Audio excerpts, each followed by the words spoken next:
सियावर रामचंद्र की, सियावर रामचंद्र की। बहुत बहुत धन्यवाद। हमारे उत्तर प्रदेश के कर्मठ एवं यशस्वी माननीय मुख्यमंत्री श्री योगी आदित्यनाथ जी और राम जन्मभूमि तीर्थ सेवा ट्रस्ट के अध्यक्ष जो मौजूद नहीं हैं, उनकी अनुपस्थिति में भी मैं उनके प्रति सम्मान के व्यक्त करता हूं।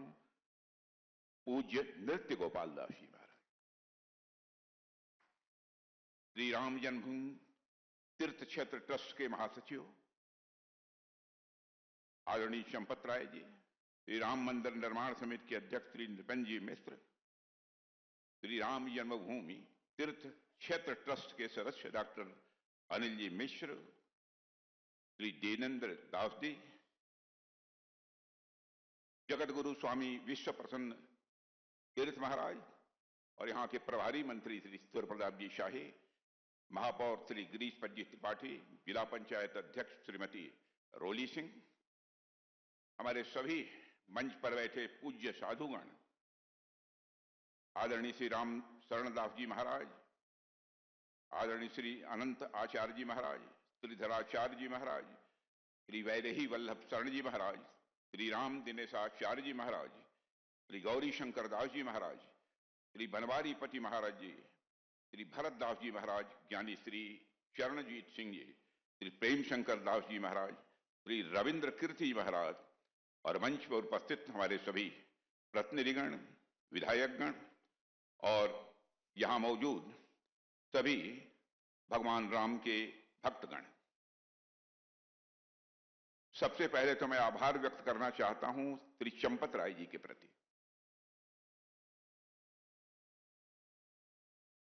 कि इस परिसर में जो निर्माण कार्य चल रहा है,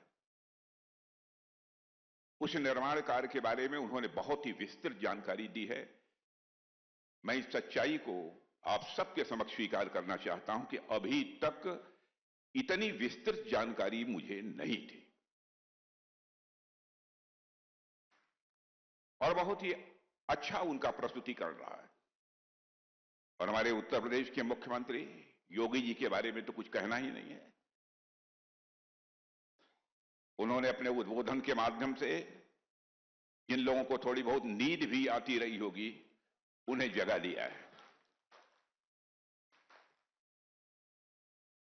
देवियों और सज्जनों, आज प्रतिष्ठा द्वादशी के इस पुनीत अवसर पर आप सभी पूज्य संतों, पूज्य मनीषियों और भगवान श्री राम के हृदय में निवास करने वाले अवधवासियों तथा मेरे देश के समस्त नागरिकों को भारत के धार्मिक पुनरुत्थान के केंद्र श्री अयोध्या धाम से मेरा सादर जय श्री राम।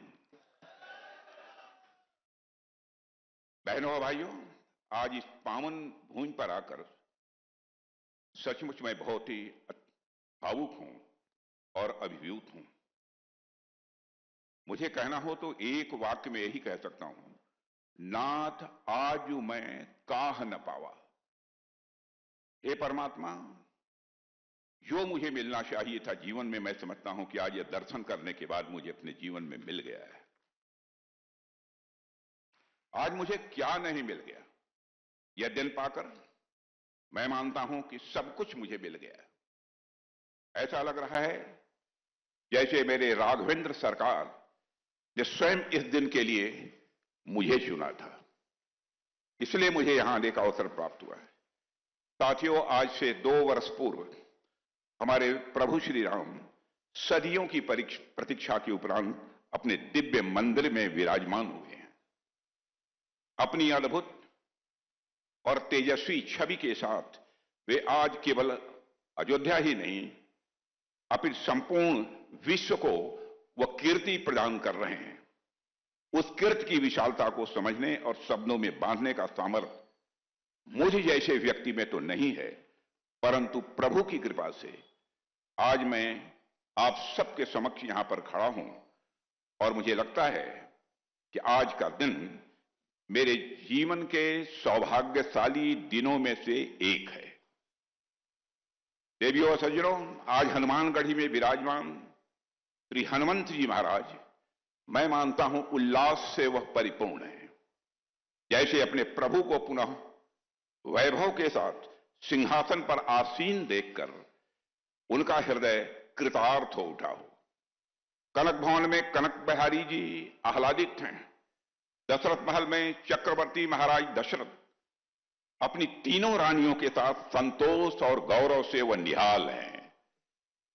आज पतित पावनी माता शरयू अपनी लहरों में वात्सल्य भरकर वह बह रही हैं, जैसे अपने लाडले पुत्र का अभिषेक स्वयं अपने आंचल से वह कर रही हो। देवियों और सज्जनों, आज अयोध्या की हर गली, हर चौक, हर द्वार, हर श्वास राममय होकर आनंदित है। जिस समय मैं योगी जी के साथ दर्शन करने जा रहा था, अयोध्या की सड़कों पर जो मैंने दृश्य देखा, देवियों और सज्जनों, कभी भी जीवन में मैं यह कल्पना भी नहीं कर सकता।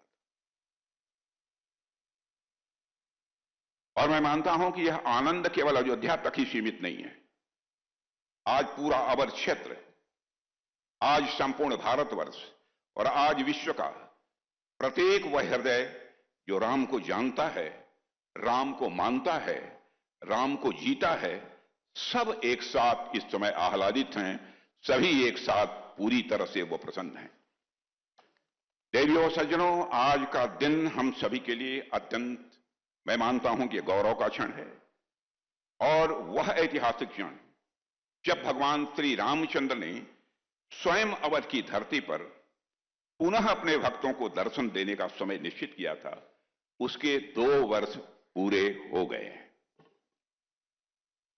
और यही वही अयोध्या है, यह वही भूमि है जो वर्षों तक रक्त रंजित रही है, जिसने अपने राम के लिए, अपने राजा के लिए, अपने आराध्य के लिए असहनीय प्रतीक्षा की है। जिसने अपमान सहे, जिसने पीड़ा सही है, लेकिन फिर भी अपनी आस्था को कमजोर नहीं होने दिया, अपनी आस्था को डगमगाने नहीं दिया। आज जब श्री प्रभु राम के आगमन के 2 वर्ष पूर्ण होने पर हम सभी यहां साक्षी बने खड़े हुए हैं, तो यह उन सदियों की प्रतीक्षा के पूर्ण होने का उत्सव है, ऐसा मैं मानता हूं। 2 वर्ष पूर्व पौष शुक्ल पक्ष की द्वादशी को जो प्राण प्रतिष्ठा हुई थी, वह केवल राम लला की मूर्ति की प्राण प्रतिष्ठा नहीं थी, अपितु वह एक लंबे समय के बाद भारत के जनमानस में पुनः हुई आध्यात्मिक प्राण प्रतिष्ठा थी। मेरे बहनों एवं भाइयों, हमारे प्रधानमंत्री जी कहते हैं कि आज इस देश में जो कुछ भी हो रहा है और आने वाले कुछ वर्षों में इस देश में जो कुछ भी होगा, वह भविष्य के 1000 वर्षों की नींव रखेगा। भगवान रामलला के मंदिर का, चाहे वह स्थापत्य हो या फिर इसकी भावना, उनके इस कथन को मैं मानता हूं कि चरितार्थ कर रहे हैं। बिना लौह धातु के केवल विशिष्ट शिलाओं से निर्मित यह मंदिर आगामी हजारों वर्ष तक प्रभु श्री राम के चरित्र का गुणगान विश्व के सम्मुख करता रहेगा, ऐसा मैं मानता हूं। हम सभी पिछली अनेक पीढ़ियों में सबसे सौभाग्यशाली पीढ़ी में जन्म लिए। हम सभी पिछले अनेक पीढ़ियों में सबसे सौभाग्यशाली पीढ़ी में जन्मे हैं, और यह हमारे पूर्व जन्मों का फल है कि हम यह दिव्य दृश्य प्रत्यक्ष अपनी आंखों से देख रहे हैं। इस दुनिया से जाते समय हम सबके लिए सबसे बड़ा संतोष का विषय होगा, मेरे बहनों भाइयों, कि हमने अयोध्या में अपने राम को 2 साल पहले आते हुए हमने देखा है। सैकड़ों वर्षों से अयोध्या अपने राम का इंतजार कर रही थी। न जाने कितनी आंखें अपने प्रभु का इंतजार करते हुए पथरा गई थी, लेकिन हमारी आंखों ने वह दृश्य देखा, हमारे बच्चों ने वह दृश्य देखा। भगवान राम के प्राण प्रतिष्ठा का वह दृश्य इतना सुंदर था कि हमारे आने वाली पीढ़ियां हमारी आंखों में झांक कर वह दृश्य देखेंगी और खुद को वह भाग्यशाली समझेंगी। देखने वालों की आंखों में झांक कर आने वाली पीढ़ियां देखेंगी भगवान राम को और वह अपने को भाग्यशाली समझेंगी। मैं कई बार सोचता हूं कि राम मंदिर का जो आंदोलन रहा है, उस आंदोलन के बारे में न जाने क्या क्या कहा गया, क्या क्या बातें प्रचारित की गई, जबकि मुझे ऐसा लगता है कि राम मंदिर आंदोलन दुनिया के सबसे ग्रैंड नैरेटिव में से एक है। मैं इसको ग्रैंड नैरेटिव इसलिए कह रहा हूं क्योंकि भूगोल, ज्योग्राफी और टाइम, भूगोल और समय दोनों के हिसाब से राम मंदिर आंदोलन दुनिया का सबसे बड़ा आंदोलन रहा है, सबसे बड़ा आंदोलन रहा है। भूगोल के हिसाब से यदि आप देखें तो Bharat, Pakistan, Afghanistan, Sri Lanka, Nepal, Indonesia, Vietnam, Thailand और ऐसे अनेक देश हैं जहां हिंदुओं के अलावा भी कई ऐसे समुदाय हैं जो भगवान राम को पूजते हैं, जो जन्मभूमि पर मंदिर बनते देखना चाहते थे। इतनी बड़ी ज्योग्राफी, इतना बड़ा भूगोल किसी एक आराध्य के लिए बहुत ही कम देखने को मिलता है। और ज्योग्राफी के अलावा टाइम के हिसाब से भी आप देख लीजिए, दुनिया के किसी भी हिस्से में किसी समुदाय ने अहिंसक तरीके से लगातार 500 वर्षों तक अपने ही आराध्य की जन्मभूमि पर उनके भव्य मंदिर का निर्माण का इंतजार शायद ही किसी ने किया हो।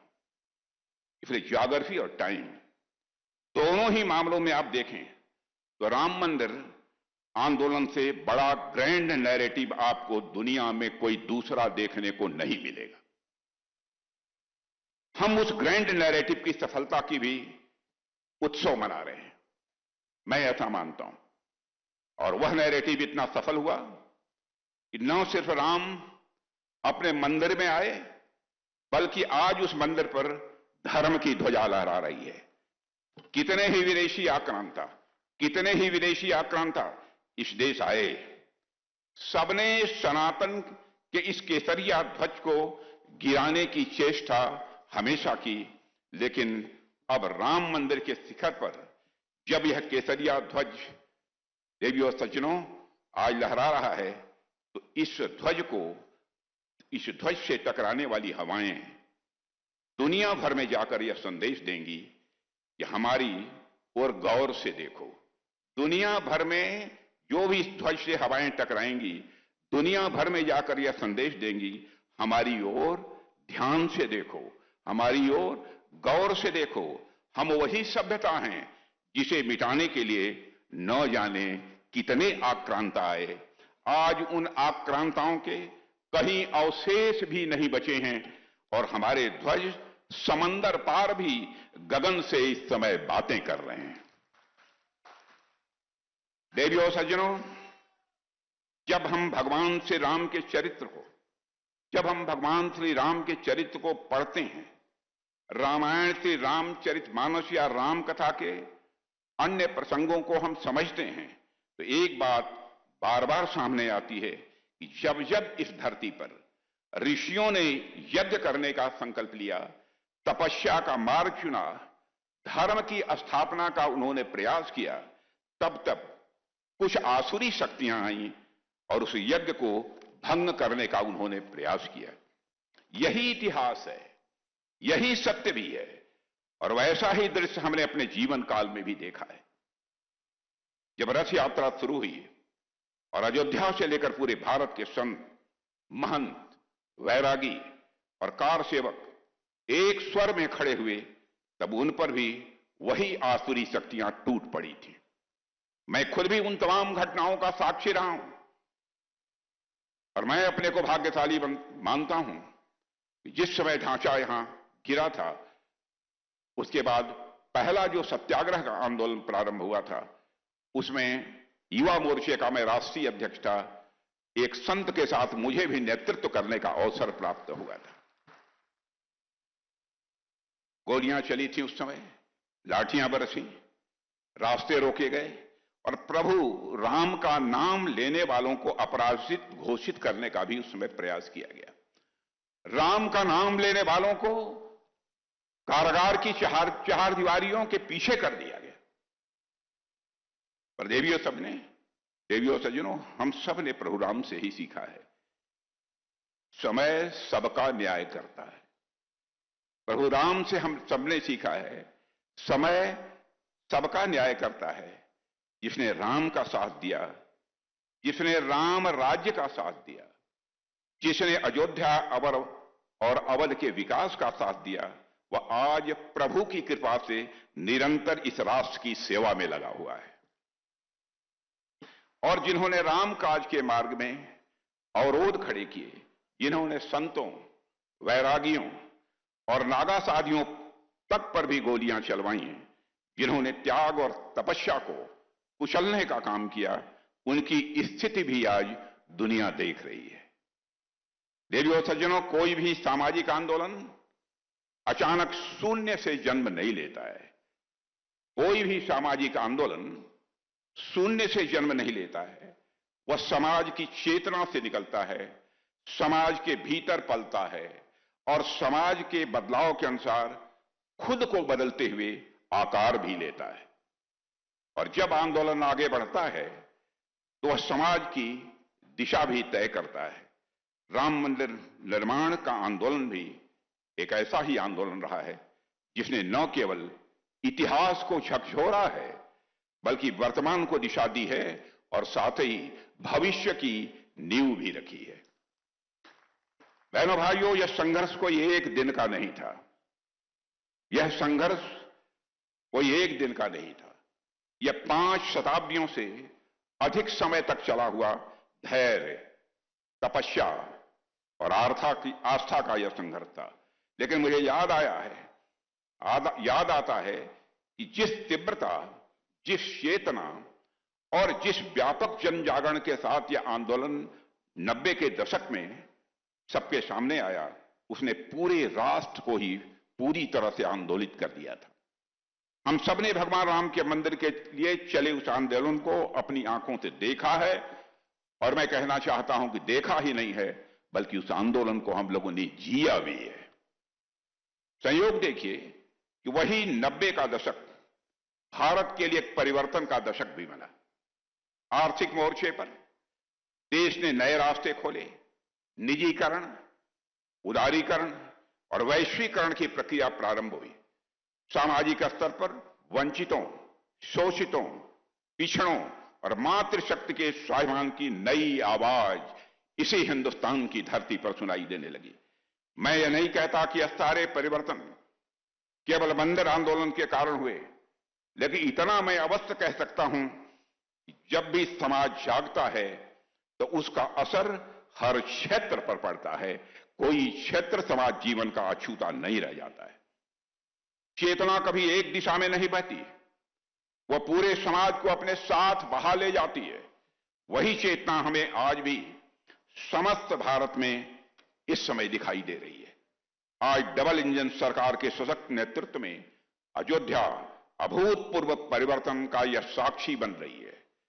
हमारे प्रधानमंत्री जी की दूरदर्शी सोच के अनुरूप आस्था, संस्कृति और इतिहास को संजोते हुए यहां विश्व स्तरीय आधारभूत संरचना का निर्माण हो रहा है।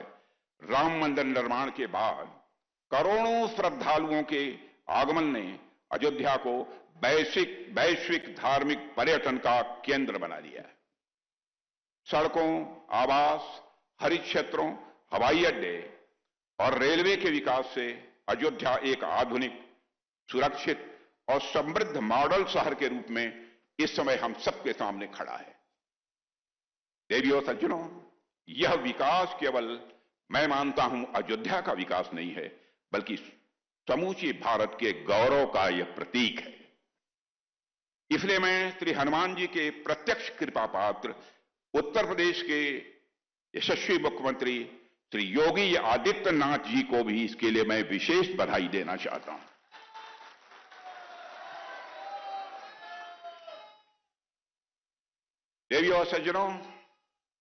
देवियों सज्जनों, भारतीय परंपरा में धर्म को किसी संकीर्ण आस्था या कर्मकांड तक सीमित नहीं किया गया है। भारतीय परंपरा में धर्म को किसी संकीर्ण आस्था या कर्मकांड तक सीमित नहीं किया गया है, बल्कि उसे जीवन की संपूर्ण व्यवस्था के रूप में देखा गया है। और जब धर्म को साकार रूप में देखना हो तो श्री राम का चरित्र अपने आप स्वाभाविक रूप से सामने आकर खड़ा हो जाता है। महर्षि वाल्मीकि ने भी राम को विग्रहवान धर्म कहा है। महर्षि वाल्मीकि ने भी राम को विग्रहवान धर्म कहा है, अर्थात धर्म स्वयं यदि देह धारण करे तो वह राम होगा। धर्म यदि स्वयं देह धारण करे तो कौन होगा? कौन होगा? कौन होगा? कौन होगा? कौन होगा? कौन होगा? देवियों सज्जनों, कर्तव्य परायणता के कोई साक्षात स्वरूप हैं तो वह हैं हमारे राम। कर्तव्य परायणता के कोई साक्षात स्वरूप हैं तो वह हैं हमारे राम। नीति के कोई साक्षात स्वरूप हैं तो वह हैं हमारे राम। मर्यादा के कोई साक्षात स्वरूप हैं तो वह हैं हमारे राम। और धर्म के कोई साक्षात स्वरूप हैं तो वह हैं हमारे राम। राम यानी सत्य, राम यानी संयम, राम यानी संकल्प, राम यानी अनुशासन, राम यानी संघर्ष। सबके साथ राम यानी संघर्ष। राम का जीवन किसी चमत्कार या अलौकिकता का प्रदर्शन नहीं है, बल्कि वह निरंतर कठिन परिस्थितियों में विवेकपूर्ण निर्णय लेने की, मैं मानता हूं, अपने में वह कथा है। वे धर्म के रक्षक ही नहीं, बल्कि धर्म के अनुशीलक भी हैं। उनका धर्म स्थिर नहीं है, उनका धर्म परिस्थितियों के साथ प्रश्न करता है। उनका धर्म परिस्थितियों से प्रश्न करता है, स्वयं को कसौटी पर कसता है और फिर भी मूल्यों से विचलित वह नहीं होता है। ऐसा है हमारे राम का धर्म। राम की महानता इसी में है कि वे कभी अपने कर्तव्य को सरल नहीं बनाते, बल्कि स्वयं को कठोर बनाकर कर्तव्य का वह निर्वाह करते हैं। कहना मैं ये चाहता हूं, राम किसी कथा का विषय नहीं है, राम किसी ग्रंथ के अध्याय नहीं है। राम वह चेतना है जो मनुष्य को मनुष्य बनाए रखती है। राम वह चेतना है जो मनुष्य को मनुष्य बनाए रखती है। जहां निर्णय लेना कठिन हो जाता है, वहां राम आदर्श बनकर खड़े हो जाते हैं। जहां शक्ति उन्माद बनने लगती है, वहां राम मर्यादा बनकर खड़े हो जाते हैं। जहां अधिकारों की बात आती है, वहां राम कर्तव्य बनकर हम सबके सामने आ जाते हैं।